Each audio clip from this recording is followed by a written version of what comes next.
চলে এসছেন আপনারা আরেকটা মজাদার ভিডিওতে। আর আমি ইদানিং ব্যবহার করছি Redmi Note 11 Pro 5G বা Xiaomi 11i।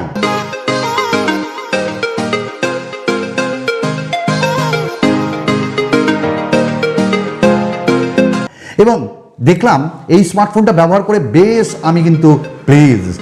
তার গেমিং রিভিউ থেকে তার আনবক্সিং থেকে ফুল রিভিউ সব আমার চ্যানেলে রয়েছে, একবার ভিজিট করতে পারেন।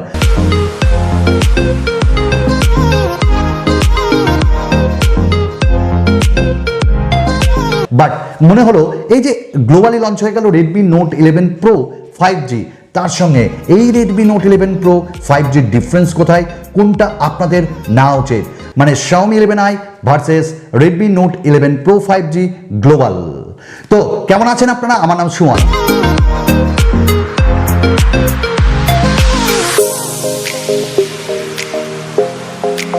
অ্যাজ ইউজুয়াল ভিডিওর প্রথমে আপনাদের সকলকে দুটি জিনিস ইনফর্ম করতে চাই। আমাদের চ্যানেলে অলরেডি আপনাদের চ্যানেলে গিভঅ্যাওয়ে স্টার্ট হয়েছে।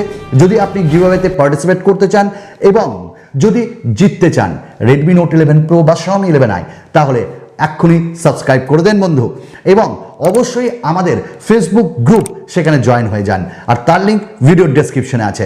দ্বিতীয়ত আমাদের এই ভিডিওর লাইক টার্গেট মাত্র 1000, আশা করি আপনারা ভালোবাসায় করে দেবেন। তো চলুন, Redmi Note 11 Pro 5G যেটা চায়নাতে লঞ্চ হয়েছিল, ইন্ডিয়াতে Xiaomi 11i নামে এবং আনঅফিসিয়ালি বাংলাদেশেও পাওয়া যাচ্ছে। তার প্রাইস আমরা সকলে জানি 25,000-এর মতো। কিন্তু Redmi Note 11 Pro যে 5G গ্লোবালি লঞ্চ হলো, তার দাম নিয়ার অ্যাবাউট 24,000 বেস ভ্যারিয়েন্ট। আচ্ছা, তাহলে কোন স্মার্টফোনটি আমার মতে আপনার মতে বেস্ট? চলো, Xiaomi 11i আমি নিজে ইউজ করছি, বা Redmi Note 11 Pro 5G যেটা চায়নাতে লঞ্চ হয়েছে। দেখুন, যদি দুটো ডিজাইন নিয়ে আমরা কথা বলি, তাহলে অবশ্যই বলবো এই দুটি ফোনের মধ্যে ডিজাইনে আপনার কোনো তফাৎ মনে হবে না, দুটি এক। অর্থাৎ Redmi Note 11 Pro 5G যেটা গ্লোবালি লঞ্চ হলো, এরও ডিজাইন এক, শুধুমাত্র আপনার যে ডিফারেন্স পাবেন সেটা হলো কালারের। আদারওয়াইজ গ্লাস থাকছে, সাইডে পলিকার্বনেট ফ্রেম থাকবে, ম্যাট ফিনিশিংয়ে থাকবে, এবং ক্যামেরা বাম্প অবশ্যই থাকবে, যেখানে আপনি ঢিকঢাক আওয়াজ তো পাবেনই পাবেন। এবং আমরা যদি ডিসপ্লের কথা বলি, তাহলে দুটিরই ডিসপ্লে এক 6.67 ইঞ্চেসের। আমরা একটি পাঞ্চল দিয়ে সুপার অ্যামোলেড প্যানেল পাবো, 120 হার্টজের রিফ্রেশ রেট পাবো, বেজেলস কম পাবো, HDR10+ এর সাপোর্ট পাবো, 1200 নিটসের পিক ব্রাইটনেস পাবো, আর ওয়াইড ওয়াইন L1 এর সাপোর্ট পাবো।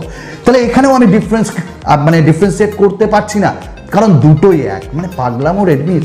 যাই হোক, এবার যদি আমরা কথা বলি এই দুটি স্মার্টফোনের ভ্যারিয়েন্টে, তাহলে এখানে একটু ডিফারেন্স আছে। যেমন আমরা 8GB 6GB এরকম ভ্যারিয়েন্টস পাবো, 128GB পাবো, এবং 64GB ভ্যারিয়েন্টও আমরা পেয়ে যাব। দুটি স্মার্টফোনের মধ্যে এক জায়গায় ডিফারেন্স, মানে আপনি দুটি সিম বা একটি সিম একটি মাইক্রো SD কার্ড ব্যবহার করতে পারবেন গ্লোবাল যেটা লঞ্চ হলো Redmi Note 11 Pro 5G তাতে। বাট Xiaomi 11i বা Redmi Note 11 Pro 5G সেখানে কিন্তু আপনি কোনো ধরনের মাইক্রো SD কার্ড ইউজ করতে পারবেন না।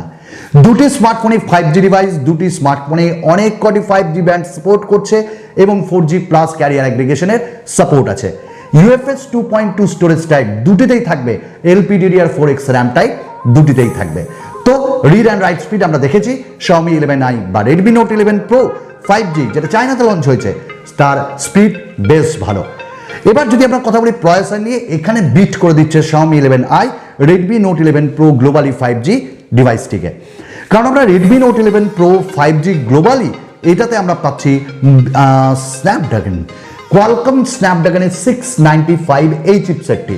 এটি একটি 6nm টেকনোলজির প্রসেসর, যেখানে আমরা 3 লাখের ওপর 3.5 লাখ যে অন্তত বেঞ্চমার্ক স্কোর সেটা পাচ্ছি। ওয়্যারাজ আমরা Redmi Note 11 Pro 5G যেটা চায়নাতে লঞ্চ হয়েছে Xiaomi 11i, দারুণ মানে মাথা খারাপ নাম, সেই স্মার্টফোনটাতে আমরা MediaTek Dimensity 920 পাচ্ছি, যেটা একটা 6nm টেকনোলজি প্রসেসর, এবং যার অন্তত বেঞ্চমার্ক স্কোর প্রায় 5 লাখের ওপর। এবং আমরা যখন এখানটায় টেস্ট করেছি গেমিং, অসাধারণ। তো গেমিংয়ে আপনি আগিয়ে রাখুন। থ্রটলিং টেস্টেও আমাদের MediaTek Dimensity 920 পাস করেছে, এইখানেও আগিয়ে রাখুন। তো অবশ্যই যদি আমি বলি পারফরমেন্সের দিক থেকে, তাহলে আমি বলবো অবশ্যই MediaTek Dimensity 920 আগিয়ে। কিন্তু ব্যাটারির পারফরমেন্সে একটু বেশি পাবেন slightly Qualcomm Snapdragon 695। Now time to talk about camera. তো ক্যামেরার ক্ষেত্রেও কোনো ডিফারেন্স নেই। 108 মেগাপিক্সেলের দুটিতেই মেন ক্যামেরা, 8 মেগাপিক্সেলের আল্ট্রা ওয়াইড, 2 মেগাপিক্সেলের ম্যাক্রো, ডেপথ কোথায় গেল, আর 16 মেগাপিক্সেলের selfie camera. 4K video recording EIS দুটোতেই থাকছে। 5000 mAh ব্যাটারি দুটোতেই থাকছে। 67 ওয়াটের ফাস্ট চার্জার দুটোতেই থাকছে। ডুয়াল স্পিকার দুটোতেই থাকছে। এবং অবশ্যই আমরা পেয়ে যাচ্ছি ডলবি সারাউন্ড এবং হাইরেস অডিওর সাপোর্ট। দুটোতেই আমরা 3.5mm জ্যাক পেয়ে যাচ্ছি। সাইডে ফিঙ্গারপ্রিন্ট স্ক্যানার পাচ্ছি, আবার অ্যামোলেড দিয়েও সাইডে ফিঙ্গারপ্রিন্ট স্ক্যানার। বাহ বাহ। অ্যান্ড্রয়েড 11 MIUI 12.5 এগুলো পাচ্ছি। তবে ওই রেডমি নোট 11 প্রো 5G যেটা চায়নাতে বা Xiaomi 11i, সেখানে আমরা ব্লুটুয়ার কম পাই এবং অ্যাডস পাই। কিন্তু রেডমিতে আরও বেশি পাবো। তো এই ছিল ডিফারেন্স। এবং দামও আপনারা জানেন 24,000, এটা 25,000, প্রায় একই। তো কোন স্মার্টফোনটা নেওয়া যেতে পারে? দুটোতেই এয়ার ব্লাস্টার আছে না? দুটোতেই এয়ার ব্লাস্টার আছে।